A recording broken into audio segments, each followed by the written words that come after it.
की आयु, पिता की आयु, पिता की आयु क्या हो जाएगी? क्योंकि कह रहा है कि पिता की आयु जो है वो पुत्र की आयु से 4 गुना है। मान लीजिए कि अगर अभी हमारी उम्र जो है 10 साल है, कितनी है? 10 साल। तो हमारे पिता की उम्र कितनी होगी? 4 गुना का है तो 40 साल। कैसे जाने आप? 4 को 10 से क्या किया गया? भाग कर दिया गया। तो अभी जो हमारी उम्र कितनी है? x वर्ष है। अभी हमारी उम्र कितनी है? x वर्ष है। तो क्या अब पिता की उम्र कितनी होगी? 4x वर्ष हो जाएगी। क्या हो जाएगी? 4x वर्ष। क्लियर? आगे कह रहा है कि 7 वर्ष बाद पिता की आयु, कितने वर्ष बाद? 7। इस बात को लिख लीजिए बस आप। 7 वर्ष बाद, 7 वर्ष बाद पिता की आयु बराबर 7 वर्ष बाद पिता की आयु क्या हो जाएगी? अभी 4x है ना, तो क्या हो जाएगा? 4x plus 7। भाई 7 साल बाद अभी मान लीजिए कि पिता की आयु 40 वर्ष है, तो 7 साल बाद क्या हो जाएगा? 40 प्लस 7 का 47 वर्ष। लेकिन इसको तो हम जोड़ नहीं सकते अभी, ठीक है ना? यहाँ पर सिंपल है, सीधी सी बात है। आपको क्या करना है कि 4x प्लस 7 लिख देना है। सभी सवालों में इसी टाइप से जो होगा आप कर दीजिएगा। आगे कह रहा है कि पुत्र की आयु 2.5 गुनी हो जाएगी। 7 वर्ष बाद पिता की आयु हमने निकाल लिया, 7 वर्ष बाद आप पुत्र की निकाल लीजिएगा। ध्यान ये देखिएगा कि यहाँ पर जो है शर्त क्या है, और शर्त कह रहा है कि 7 वर्ष बाद ऐसा हो जाएगा कि जो है पिता की आयु पुत्र की आयु की 2.5 गुनी हो जाएगी। तो आप 7 वर्ष बाद उसको क्या करेंगे? निकाल दीजिए। तो पुत्र की आयु 7 वर्ष बाद इसको ऐसे एडजस्ट कर दीजिए, पुत्र की आयु बराबर, ये मतलब 7 वर्ष बाद पुत्र की आयु। अभी पुत्र की कितनी है? तो बाद कितनी होगी? x plus 7। अभी अकॉर्डिंग टू क्वेश्चन अर्थात प्रश्नानुसार प्रश्न क्या कह रहा है? प्रश्न कह रहा है कि 7 वर्ष बाद जो पिता की आयु पुत्र की आयु की 2.5 गुनी, 2 5 गुनी। तो पहले क्या करेंगे? आप दोनों को रख लीजिए ऐसे, 4x प्लस 7 और इस साइड में x प्लस 7। ठीक। अब ये 7 साल बाद की दोनों की आयु है, 7 साल बाद की इसकी आयु है, 7 साल बाद इसकी आयु है। तो इनको लिख करिएगा, ठीक है ना? अब यहाँ पर क्या है? कह रहा है कि ये 2.5 गुना हो जाएगा। 2.5 गुना कौन? ये वाला 2.5 गुना पिता।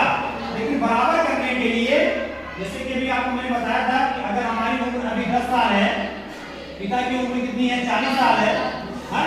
तो अगर आपको इसको बराबर करना है 2.5 गुना, तो यहाँ पर गुना किसमें होगा? इसमें भी, जबकि ये 4 गुना बड़ा है, हाँ? लेकिन बराबर करने के लिए क्या होगा कि गुना जो है आपको छोटे वाले में करना होगा। ये ध्यान दीजिएगा, यहाँ इस तरह से उल्टा चलता है, इसको समझना आपको पड़ेगा, ठीक है? तो ये जो आपका 2.5 गुना है, 2.5 का गुना किसमें होगा? इसमें होगा। जबकि 2.5 गुना कौन है? बाप। ये वाला है। 2.5 गुना कौन है? ये वाला है। लेकिन बराबर करने के लिए गुना आपको मानना पड़ेगा, इसमें करना पड़ेगा, तब ये बराबर होगा। इसमें हम लोग अक्सर कंफ्यूज हो जाते हैं, जब बनाते हैं ना कभी कभी, तो कंफ्यूज होते हैं, यहाँ पर गुना कर देते हैं, 2.5 गुना है या 4 गुना है। तो ये चीज आप ध्यान दीजिएगा। अब आप इसको हल कर लीजिए, बस सिंपल है। हल करके हल कैसे होगा? 4x प्लस 7 बराबर ये क्या करेंगे ना, सब को चेंज कर दीजिए, आप भिन्न कर लीजिए। तो ये आपका हो जाएगा 25/10, 25/10। और 25/10 को हम लिख सकते हैं, 25/10 को क्या लिख सकते हैं? 25 5 मिनट है, तो डायरेक्ट कर रहे हैं 5/2 x प्लस 7 नंबर 2 है ना। तो इस टाइप के सवाल होंगे जैसे भिन्न वाला है, इसमें आप क्या करिएगा? सबसे पहला काम, अंश माना अंश बराबर है x और हर बराबर क्या? y। जैसे कि यहाँ क्वेश्चन में क्या कह रहा है? किसी भिन्न के अंश तथा हर प्रत्येक में 1 जोड़ दिया जाए तो भिन्न का मान 5/6 हो जाता है। तो आपने मान लिया कि माना, वही सब ये भी आपका क्वेश्चन नंबर यहाँ पर आप देखिए, चौथा वाला है, 5वां है, 6वां है, जो भी आपके भिन्न वाले होंगे, 11वां है, भिन्न वाले जो भी क्वेश्चन होंगे वहां पर आप क्या करिएगा?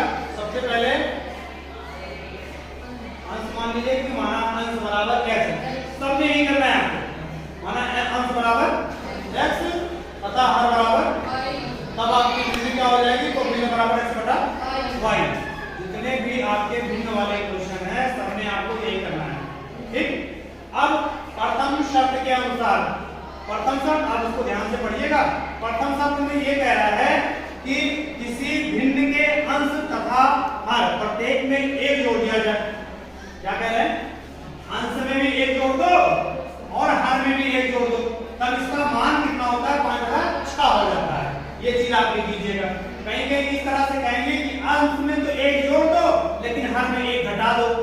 जब इस तरह का कहेगा तो यहाँ पर आप क्या करिएगा कि यहाँ एक जोड़िएगा और यहाँ एक को घटा दीजिएगा। कहीं इस तरह से कहेंगे कि अंश में तो 2 जोड़ दो और हर में 3 घटा दो। ठीक, जब इस टाइप का आपका होगा तो आपको समझना होगा कि कैसे वो उसका वाक्य है, उसको समझ करके उसी तरह से कर लेंगे। अब जब ये हो गया तो इसको हम क्या करेंगे? हल करके एक समीकरण बना लेंगे। हल कैसे होगा? कैसे गुणा करेंगे हम? 6 का गुणा जब इसके साथ में होगा, ये मैंने इसको ब्रैकेट में इस तरह से किया, बराबर है, और ये वाला आपका चला गया 5 से गुणा हो गया है। 5 6 से इसको खोल लेंगे, ब्रैकेट को खोलेंगे जब तो 6x हो जाएगा, 6 का नम 6, 5 से 5y हो जाएगा, 5 का नम 5। इसको आप पक्षांतर करने के लिए इस तरह से आपका ये एक समीकरण बन गया। ठीक, द्वितीय शर्त में क्या है? दूसरा शर्त ये है, कह रहा है कि अगर अंश में एक घटा दिया जाए, अंश में एक घटा दिया जाए और हर में भी एक घटा दिया जाए, दोनों बातें हैं। अंश में भी आप एक घटा दो, हर में भी एक घटा दो, तो मान कितना होता है? 4/5 हो जाता है। वही चीज आपसे यहाँ पर करेंगे, 5 से 1 कैंसिल हो जाएगा। ठीक, अध्ययन करेंगे तो आपका ये हो गया। यहाँ पर क्या देना था? सिर्फ आपको युग्मक समीकरण बना करके दे देना, यही आंसर है। लेकिन अन्य जो सवाल होंगे वहां पर आपको x और y के मान पता करने होंगे, अर्थात पूरा आपको भिन्न पता करना होगा। जब आपको x और y का मान आपका हल होगा तभी आपको भिन्न निकल पाएगा। ठीक, जब आपका x और y का मान निकाल लेंगे, आप निकालने के बाद क्या करिएगा कि उसको यहाँ पर रख दीजिएगा। अब इसको x और y का मान निकालोगे कैसे? आपके पास 4 विधियां हैं, जिनमें से 3 प्रमुख है। नंबर 1 है विलोपन विधि, नंबर 2 है प्रतिस्थापन विधि और नंबर 3 है आपका वज्र गुणन विधि। जो भी विधि आपको आसान लगता है, यहाँ तो नहीं करना है, यहाँ पर यही आंसर है, लेकिन अगले सवालों में और बाकी के सवाल जो है उनमें आपको बताना है x और y की वैल्यू। तो ये हम पीछे पढ़ चुके हैं, अब आप निकाल लेंगे इस तरह के, तो भिन्न वाले जितने भी क्वेश्चन है आप उसको हल कर लीजिएगा। ठीक।